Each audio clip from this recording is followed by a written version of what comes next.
salamat ug pasalamat sa tanan. Nagtarong mi sa pag-eskwela kay kamo ang hinungdan ni abroad mo nagpalayo kay para lang sa amua. Buhaton ng tanan bisag murag dili na kaya.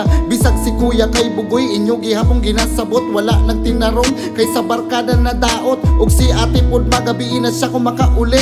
Ang inyong tamang gihimo gibalusan lag mali. Sakit sa kuama kay kapoy rabadiha sa abroad. Buhaton ng tanan para kami diri-dili maglisod. Salamat kayo ma ug salamat kayo pa kay among mga batasan ninyo rang ginaagwanta og kabalo ko nga kaulion na kayo mo pero para lagi sa mua maong ginakaya ra ninyo. Pero si kuya ug si ate na daot sa mga barkada kada padala ninyo mahurot tayon ilahang kwarta. Salamat ninyo mama ug papa, buhaton ang tanan para lang sa amua.